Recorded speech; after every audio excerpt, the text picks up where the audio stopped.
Финансии има, но како да се стигне до нив? Кои се предностите, но и препреките за жените предприемачи? Ова беа дел од прашањата на кои побараа одговор присутните на денешната работилница за женско предприемништво.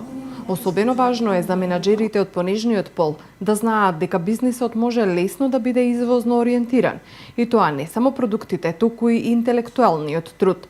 Ние кажуваме идејата и вестината дека она кое што е неизмерно и кое што постои во светот се финансиите. Како ние ќе стигнеме до финансиите, како ќе го работиме тој делот со финансирањето или профитот на компаниите, пред се зависи од нас. Мораме да бидеме стрикно насочени, мораме да знаеме како се менаџира и како се управува една компанија, за при тоа ризикот од управувањето и пропаѓањето на компанија да биде што помал.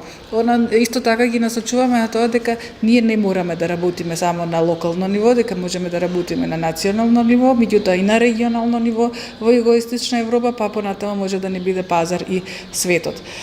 Не само продуктите кои што се произведуваат, меѓутоа и продуктите кои што се произведуваат, меѓутоа и консултантските услуги и умствените работи можат да бидат дел од извозната стратегија. Ние преку нашиот кластер кој што ќе го формираме, кластерот за женско предприемништво, ќе работиме извозна стратегија за женското предприемништво и при тоа ги охрабруваме да бидат дел од кластерот и да бидат дел од оние жени кои што ќе се осмелат да работат извоз, како на продукти, така и на умствени активности и на консултантски активности. Ако пред 15 на години финансиската поддршка за раст на бизнисот била апстрактна именка, а тоа денес е реалност.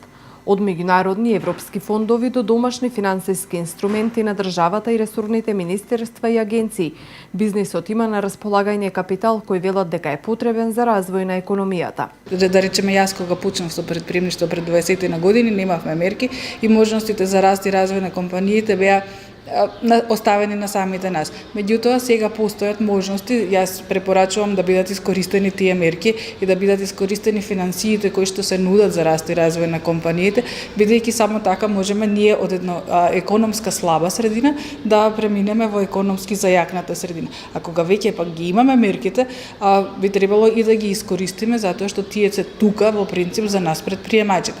Оно што го знам од регионот и од светски размери, знам дека секогаш поттикнувањето на иницијативите за поттикнување на предприемништво вродиле со плод, така да се надевам дека и кај нас овие мерки за поттикнување на предприемништвото ќе вродат со плод. Организаторите напоменуваат дека и во наредниот период ќе продолжат со обуки и со организирање тркалезна маса на која сите засегнати страни ќе може да ги соочат ставовите со цел развој на женскиот бизнис и предприемништво како еден од сегментите на економијата.